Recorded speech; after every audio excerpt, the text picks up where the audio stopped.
So daily, I read my Bible, and I was reading in Acts chapter 3 last night, and I picked up a major life lesson, business lesson, that I had missed. I'd read over it tons of times before, and I was in Acts chapter 3, verses 1 through 11. And that's a story, for those of you that are familiar with the Bible, that's a story where John and Peter are walking into the temple courts during prayer time, and there's a lame man, a guy who can't walk, and he's begging for money outside the temple courts. And he asks them for money, and Peter says, I don't have money, and I'm paraphrasing here. Peter says, I don't have money to give you, but what I do have is much greater. And he tells him, in the name of Jesus, stand up and walk. And the guy does. So a miracle is done. And everything to that point, was stuff that I'd already read through, and I hadn't, it wasn't until later in the story, okay, this man, all of a sudden, after a life of not being able to walk, he can walk. This miracle's been done. He's jumping around, screaming, praising, totally excited, as anybody would be, because this is a life-changing thing that just happened to him. But here's what I had missed. So after that, he and Peter and John go to a different part of the temple courts, or I think it was called Solomon's Colonnade, is an area they went to, because there was this crowd of people that was gathering that wants to figure out why in the world was this guy healed. But here's the thing. After he just did all that jumping and praising and running and whatever else he did, exploring his newfound ability to stand on his feet and walk and run and jump, after all of that and after all that celebration, it says in the very next verse, in verse 11, as he was still hanging on to Peter and John. And that caught me, and I was like, why would he need to hang on to them? Why? And I struggled with that for a long time, and I spoke with a couple friends, and even my friends who don't really read the Bible, they were like, it must have been that his mentality had not yet caught up with the new reality.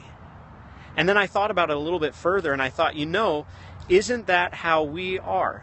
One of my friends said to me, I've heard an analogy that people are like a rubber band. We'll stretch and we'll go beyond our comfort zone, and great things will happen and new things will happen, and we'll get really excited, but then there's always this tendency to go back to what we were before. That the regression to the mean kind of applies to us a lot of the times. And then one of my mentors, Doran before, has talked about your personal thermostat, how you have a personal thermostat setting that usually stays within your comfort zone, and we have a natural tendency to stay within our comfort zone. And so our mentality keeps us there even when great things, new things, things that stretch us happen in our life. Even then, we regress back to where we're within that comfort zone.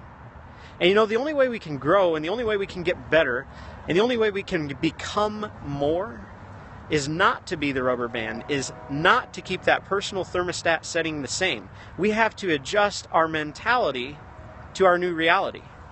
And if we don't, then we continue to live in the same state, in the same reality. We don't get better, we don't improve, we don't become more. And so it was so interesting, that story that I've read over so many times in the book of Acts, because I'm very familiar with the Bible. Not as familiar as I should be, but I'm very familiar with it, and I've read over that story a bunch of times, and I'd read right over verse 11, I don't know how many times, about how it talks about this guy that was just healed miraculously from a life of not being able to walk, and now he can run, jump, walk, leap, everything. All of a sudden, he's back to hanging on to people when he doesn't have to. And so my challenge for you as a result of that story and the lesson that comes from that story, my challenge for you is, when you're forced to stretch yourself, when you have to get out of your comfort zone, when you need to make things happen, and when great things happen, you're welcome, Israel, thank you. When great things happen, do you go back to where you were comfortable? Do you go back to who you were before? And why? You don't need to do that. You don't need to do that. The thing is, it is our limiting thoughts. It's our limiting thoughts that keep us from living up to our full potential. So let's not do it. I agree, great story. Thank you. Thank you. So let's not do that. Instead, let's get beyond our comfort zone every day. Push every day. Work hard every day. Grind every day to make yourself better, to become more, to experience life on a bigger level. All right, guys, that's it